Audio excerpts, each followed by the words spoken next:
வணக்கம் குழந்தைகளா, எல்லாரும் எப்படி இருக்கீங்க? இன்னைக்கு ஒரு முக்கியமான கதை பார்க்க போறோம். இந்த கதையோட பேரு தங்க முட்டையிடுற வாத்து. உங்களுக்கு எல்லாரையும் ஏற்கனவே இந்த கதையை பத்தி தெரிஞ்சிருக்கும்னு நினைக்கிறேன். அத கொஞ்சம் விவரமா விலாவரியா அந்த கதையை பார்க்கலாம். சரியா? வாங்க கதைக்குள்ள போவோம். ஒரு அழகான கிராமம். அந்த கிராமத்துல ஒரு ஏழை விவசாயி இருக்கான். அந்த ஏழை விவசாயிக்கு 10 வாத்துக்கள் மட்டும்தான் இருக்கு.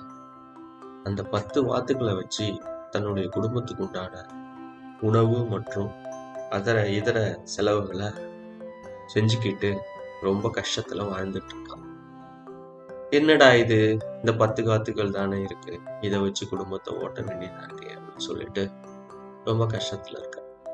அப்படி இருக்கும்போது டெய்லி அவனை வாத்துக்களை மேய்ச்சிட்டு வர்றது, கொண்டாந்து அடைக்கிறது, மேய்ச்சிட்டு வர்றது, கொண்டாந்து அடைக்கிறது, இதுதான் வேலை. அந்த மாதிரி ஒரு நாள் வாத்துக்களை மேய்க்கிறதுக்காக அந்த கூடாரத்தை திறக்கும்போது அந்த கூடாரத்துல முட்டைகள் கிடக்கு. அந்த முட்டைகள்ல ஒரு முட்டை மட்டும் மஞ்சள் கலர்ல தங்கத்தை போல மின்னுது.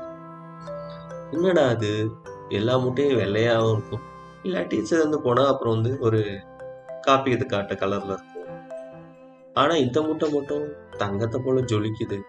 இது என்ன முட்டையா இருக்கும், ஒருவேளை தங்கமா இருக்குமோ அப்படின்னு நினைச்சிட்டு அந்த முட்டையை எடுத்துட்டு போயிட்டு அங்க இருக்கிற தங்க கடைக்காரர்கிட்ட போய் கொடுக்குறான். அந்த நகை கடைக்காரனை பார்த்துட்டு, இது தங்க முட்டை தான், இந்த முட்டையை நானே வாங்கிக்கிறேன் அப்படின்னு சொல்லிட்டு தங்க முட்டையை வாங்கிட்டு அதுக்கு உண்டான காசு அவருக்கு கொடுத்துட்டு, அவருக்கு சந்தோஷம் தாங்க முடியல. ஐயோ, நமக்கு தங்க முட்டை கிடைச்சிருக்குடா, இதை வச்சு நம்ம குழைச்சிக்கலாமே அப்படின்னு சொல்லிட்டு அந்த காசை வாங்கிட்டு வந்து அவன் குடும்பத்துடைய தேவைகள் எல்லாம் நிறைவேற்றலாம். இந்த மாதிரி தினந்தோறும் ஒவ்வொரு முட்டையா கிடைச்சிட்டு இருக்கு. கிடைக்க அவனுடைய செல்வங்கள் உயருது, செல்வ நிலையும் உயருது, பெரிய செல்வந்தன் ஆயிடுறான். இப்படி இருக்கும்போது அவனுக்கு மூளையில ஒரு ஐடியா, அதாவது ஒரு சிந்தனை தோணும். என்னடா இது, நமக்கு டெய்லி முட்டை கொடுத்துட்டே இருக்கேன், அது எந்த வாத்து விட்டுதுன்னு பார்த்துட்டு அந்த வாத்தை அறுத்து பார்த்துட்டேன், அதுல நிறைய தங்க முட்டைகள் இருக்கும்ல, அதை வச்சு இன்னும் பெரியவன் ஆயிடலாம்ல அப்படின்னு நினைச்சு அது எந்த வாத்துன்னு கண்டுபிடிக்கிறான். பார்த்தா ஒரு வெள்ளை கலர் வாத்து தான் தங்க முட்டையை இடுது. அதை வச்சுக்கிட்டு இதை ஒரு நாளைக்கு என்ன பண்ணும், அந்த வெள்ளை வாத்தை அறுத்து அதை வயிற்றுல எடுத்து பார்க்கறான். ஆனா அந்த வயிற்றுல முட்டையே இல்லை. ரொம்ப உடஞ்சி போய் உட்காந்துட்டேன்.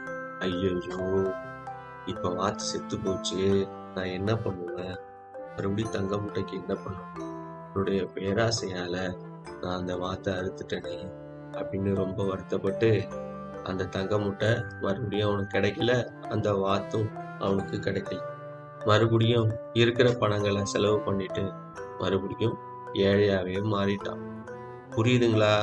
இந்த கதையிலிருந்து உங்களுக்கு என்ன தெரியுது? அதாவது எதுலையுமே பேராசைப்படக்கூடாது, ஒரு அளவு இருந்தா போதும், திருப்தியா வாழலாம் அப்படிங்கிற ஒரு கருத்தை தான் இந்த கதை நமக்கு சொல்லுது.